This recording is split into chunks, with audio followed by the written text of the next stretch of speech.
రక్షించండి సార్. మొత్తం తీసేస్తాను.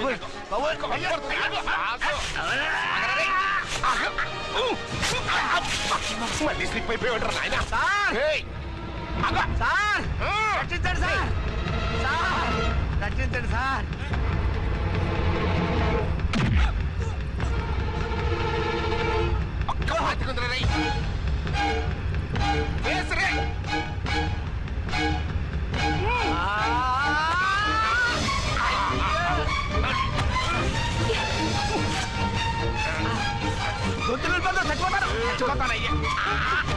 కాపాడండి సార్. సార్ త్వరగా రండి సార్. రండి సార్.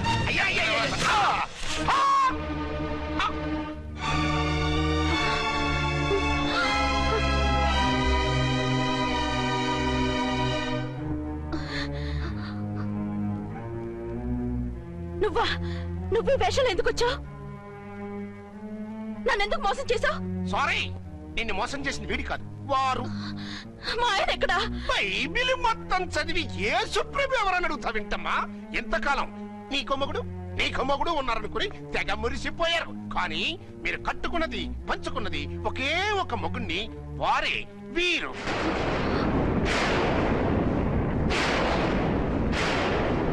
బాబు, ఆవిడ మీకేమవుతుంది? ఆవిడ మా ఆవిడే. ఆవిడ ఆవిడ మా ఆవిడే. విన్నారుగా లేడీస్? ఈ సీన్ లో ఇక మన పని అయిపోయింది. ఇప్పుడు వన్ డే మ్యాచ్ మొదలవుతుంది. టాస్ వేసుకుని ఎవరు బౌలింగ్ చెయ్యాలో ఎవరు బ్యాటింగ్ చెయ్యాలో వాళ్ళే డిసైడ్ చేసుకుంటారు. మనం గ్యాలరీలో కూర్చుని మ్యాచ్ చూద్దాం పద. ఎందుకింత మోసం చేశారు? ఎందుకింత ద్రోహం చేశారు? నేను ఎవరిని మోసం చేయలేదు, ఎవరికి ద్రోహం చేయలేదు. పాపం, విధి ఆడిన వింత నాటకంలో ఆర్టిస్ట్ అయి ఉంటాడు. చెప్పండి, ఒక పెళ్లి చేసుకుని నన్నెందుకు రెండో పెళ్లి చేసుకున్నారు? మీకు భార్యగా నేను సరిపోలేదా? ఆవేశపడకుండా నేను చెప్పేది వినండి. నువ్వు చనిపోయావు అనుకుని అందరూ కలిసి నాకు బలవంతంగా పెళ్లి చేశారు. ఆ విషయం నాకెందుకు చెప్పలేదు? పెళ్ళయిందంటే నేను చేసుకోనన్నా, చీకొడతానన్నా? నిజం దాచి పెళ్లి చేశారని నాకు మన పెళ్ళైన తర్వాత తెలిసింది. అప్పుడైనా మీరు చెప్పాలిగా, ఎందుకు చెప్పలేదు? చెప్తే నువ్వు మిమ్మల్ని వదిలేస్తానని భయపడి చెప్పలేదా? నన్ను వాడుకునే ఛాన్స్ మిస్ అవుతుందని చెప్పలేదు. Don't talk rubbish. కొంతకాలం ఆగి చెప్తే చచ్చినట్టు పడుంటారు. ఎంచక్క ఇద్దరితోనూ సంసారం చేయొచ్చని ఆశపడ్డారా? అది కాదు అర్చన, నువ్వైనా నన్ను అర్థం చేసుకో. చచ్చిపోయాననుకుని తను చేసుకున్నారు అంటే మీ మనసులో నాకు స్థానం లేదు, నా మీద మీకు ప్రేమ లేదు. అదే మాట అర్చన. ఎస్, నా మీద ప్రేమే ఉంటే పెళ్లి చేసుకుందామనే ఆలోచన మీకు వచ్చి ఉండేది కాదు. మరో పెళ్లి చేసుకోరు. నేను చెప్పేది విను. నన్ను ముట్టుకోకండి. ఏ రోజైతే తన మెళ్ళో తాళి కట్టారో ఆ రోజే మన బంధం తెగిపోయింది. ఆ రోజే మీ అర్చన నిజంగా చచ్చిపోయింది. ఉండండి, తనతోనే ఉండండి, తన్నే భార్యం చేసుకోండి. నాకు కావాల్సింది శీల చెడిన మగాడు కాదు, శీల ఉన్న మొగుడు.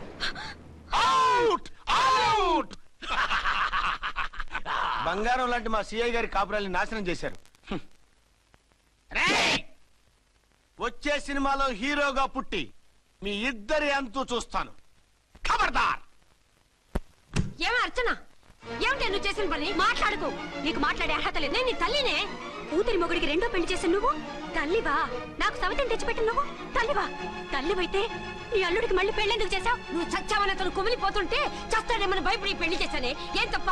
ఖచ్చితంగా తప్పే.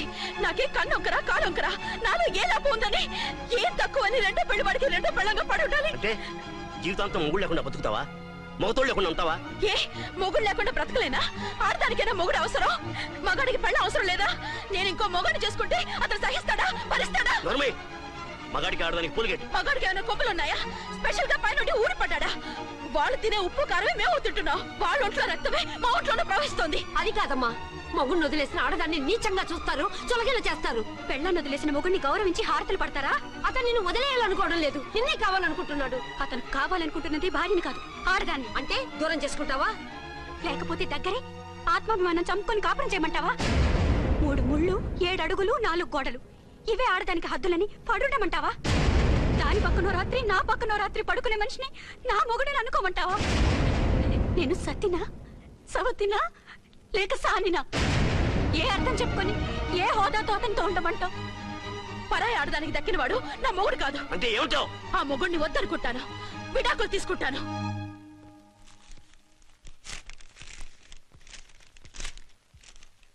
ఏమిట్రాది? లాయర్ నోటీసులు. లాయర్ నోటీసులు ఎవరు పంపారు? నీ కోడళ్ళు. దేనికి? వాళ్ళకి విడాకులు కావాలంట. నువ్వెందుకు బాధపడతావు? సిగ్గు ఎగ్గు లేకుండా విడాకుల కోసం కోర్టుకెక్కినందుకు వాళ్ళు బాధపడాలి. నీలాంటి మంచి మొగుడిని దూరం చేసుకుంటున్నందుకు వాళ్ళు ఆడవాలి. మీసం లేని వాళ్ళు వాళ్ళకి అంత పట్టుదల రోషం ఉన్నప్పుడు మీసం ఉన్న మగాడివి నీకెంత ఉండాలరా? వాళ్ళకి నువ్వు అక్కర్లేనప్పుడు నీకు వాళ్ళు అక్కర్లేదు. ఇంతకాలం నువ్వు చెప్పింది నేను విన్నాను, ఇప్పుడు నేను చెప్పింది నువ్వు వినాలి. మొగుండి వదిలేసిన వాళ్ళకి మొగుడు దొరకలేమో కానీ పెళ్ళాం వదిలేసిన మొగుడికి 1,00,000 మంది దొరుకుతారు. నువ్వు మళ్ళీ పెళ్లి చేసుకో. అప్పుడు గానీ జనం నేల మీద ఊహించుకుని పనిచేసింది వాళ్ళురా. నువ్వు వాళ్ళని మర్చిపోలేక జీవితాంతం నరకనుభవిస్తుంటే చూసి ఆనందించాలని వాళ్ళ ప్లాన్. నువ్వు మళ్ళీ పెళ్లి చేసుకుంటే ఆ కుక్కలు చెప్పుతో కొట్టినట్టు అవుతుంది. అంటే ప్రతీకారం కోసం పెళ్లి చేసుకోమంటావా? లేకపోతే ఇంకా వాళ్ళకి మొగుండని వాళ్ళ ఫోటోలు పట్టుకుని కుళ్ళి కుళ్ళి ఏడుస్తావా? ఒక్కసారి చేసిన తప్పుకే నరకం అనుభవిస్తున్నాను. మళ్ళీ జీవితంలో అటువంటి పొరపాటు చేయను. పోనీ చెయ్యని పొరపాటు చేయి, కొత్త అలవాటు చేసుకో.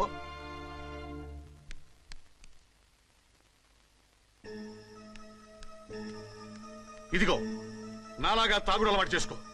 బాధల్ని బాధ్యతల్ని మర్చిపో. పెళ్ళాలు వదిలేసిన మొగుడని అవమానం పడే కంటే గౌరవంగా తాగుబోతనిపించుకో. అలాగే నా తండ్రిగా ఆనందిస్తాను. తీసుకో.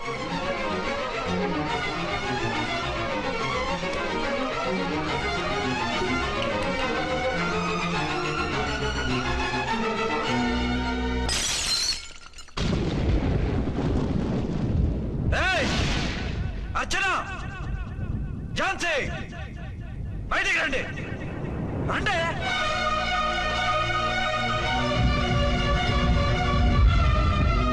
भाई और बहनों, देखो, ये मेरा फर्स्ट पत्नी है. ఇది నా సెకండ్ పత్ని. ఏంటి ఆ లుక్లో? తాగొచ్చానా? నేను తాగలేదే, మీరే తాగించారు. తెగేదాకా తెచ్చారు, తాగేదాకా తీసుకొచ్చారు. నాకు విడాకులు ఇస్తారు. నాది పెళ్ళ పేకాట. ఆడినంతసేపు ఆడి మధ్యలో మిడిల్ డ్రాప్ చేయడానికి. అసలు నేను మీకేం ద్రోహం చేశాను? నువ్వు తిరిగి రాగానే on the spot first night cancel చేసుకుని నీ దగ్గర పరిగెత్తు రావడవా? ఇంకో మగాడు ఎవడైనా అయితే అలా వచ్చేస్తాడా? చెప్పను ఛాలెంజ్. నువ్వు చచ్చావు అనుకుని పిచ్చి వెదవలా తయారయ్యాను. కళ్ళు పూసుకుంటే కళ్ళలోకి వస్తున్నావని కంటికి నిద్ర లేకుండా కడుపుకి తిండి లేకుండా గడిపాను. చచ్చి నీ దగ్గరగా వద్దాం అనుకున్నాను. కానీ నా కన్న తల్లిని మర్చిపోలేక తాగుడికి అలవాటు పడ్డ మా నాన్న నా జీవితంలో నీ జీవితం కాకూడదురా, భార్య లేని లోటు ఏంటో నేను చవి చూశాను, మళ్ళీ పెళ్లి చేసుకోరా అని బలవంతం చేస్తే చచ్చి కన్న తండ్రిని ఏడిపించలేక బతికి దీన్ని పెళ్లి చేసుకున్నానే తప్ప దీని రంగు పొంగు చూసి వెర్రెత్తి కాదు. అది నేరమా, పాపమా? ఏమే ఈ ఏటి మేటి సౌత్ ఇండియన్ పతివ్రత, ఈ సంగతి ఏమిటే? సెకండ్ హ్యాండ్ మొగుడు దొరికాయండి షేక్ అయిపోతున్నావా? ఇంతకు ముందు నేను ఎప్పుడైనా తాగానా? నేను తాకానా? కామం కళ్ళకెక్కి నీతో మంచం ఎక్కానా? మజా చేశానా? పెళ్ళైన తర్వాత కూడా నిన్ను పతివ్రతలా బతకనిచ్చాను కదే. నేనే దుర్మార్గుడిని అయితే, ఆడదాన్ని అవసరంతో ఏడ్చేవాడిని అయితే ఎప్పుడో నిన్ను చెడిపోయేదాకా చెడగొట్టేవాడిని. కానీ ఎందుకు అలా చేయలేదు? ఎందుకు నీది తప్పలేదు? భార్యగా అర్చన నాలో బతికుంది కదా. నిజం చెప్పలేదు అని చెప్పుకోవచ్చిన మేకలా గించుకుంటున్నావు. ఎందుకు చెప్పలేదో తెలుసా? నా కూతుర్ని ఎవరు చేసుకోవడం లేదు, రెండో పెళ్ళంటే వద్దంటుంది అని మా బాబు దగ్గరకు వచ్చి ఏడిస్తే నాకు అబద్ధం చెప్పి నీకు తాళి కట్టించారే. 20 ఏళ్లుగా కనీ పెంచిన నీ అబ్బే నీకు నిజం చెప్పినప్పుడు నేనెందుకు చెప్పాలి? అది బతికొచ్చిన తర్వాత మా వాళ్ళు నీకు నిజం చెప్పలేదని తెలిసింది.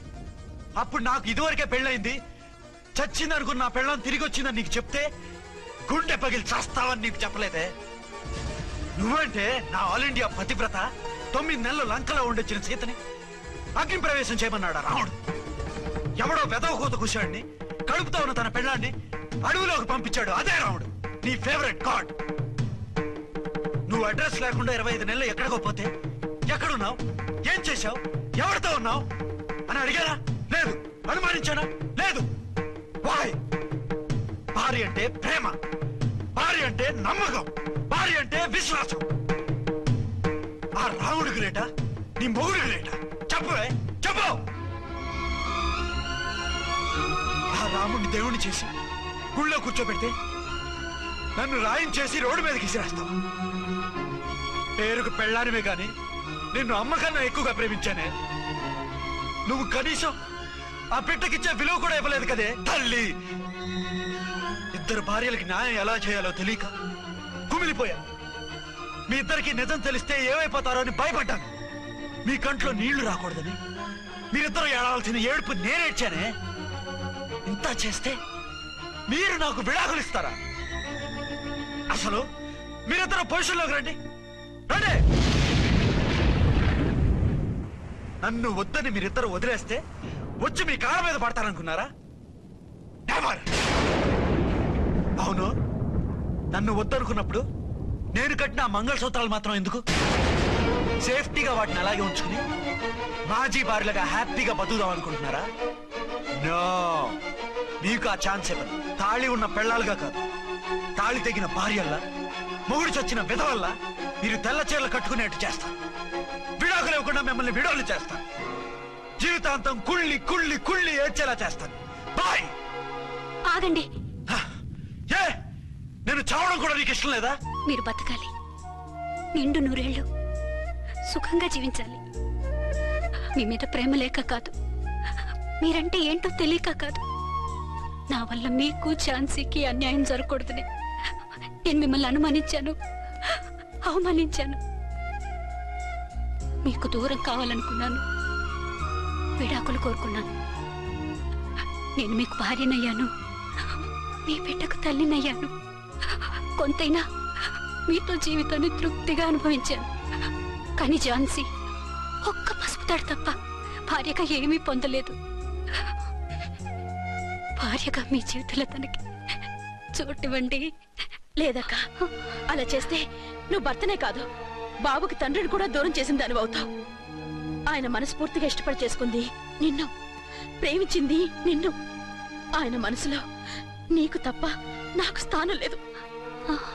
నువ్వు బలవంతంగా నన్ను భార్యని చేసినా మనిషిని సొంతం చేసుకోగలను గాని మనసుని పంచుకోలేను. ఆ భార్య స్థానం ఎప్పటికీ నీదే. ఒకరి మీద ఒకరు ఇంత ప్రేమను పెట్టుకొని ఒకరి గురించి ఒకరు ఆలోచించి మీ జీవితాలని పాడు చేసుకోకండి. అక్క చెల్లెళ్ళలాగా కలిసిమెలిసి అతను సుఖపెట్టి మీరు సుఖంగా ఉండండి. క్షమించండి, నాకు భార్య అర్చనే కానీ ఝాన్సీ కాలేదు. అవునాన్న, ఆయన ఎప్పటికీ శ్రీరామచంద్రుడిలాగానే ఉండాలి. ఆ రాముడికి సీత ఒక్కటే, ఆ సీత అక్కే. మరి నీ బతుకు? నేను మళ్ళీ పెళ్లి చేసుకుంటాను. నా గురించి ఆలోచించకుండా మీరిద్దరూ సుఖంగా సంతోషంగా ఉండండి. ఈ రోజు నుంచి ఆవిడే మీ ఆవిడ.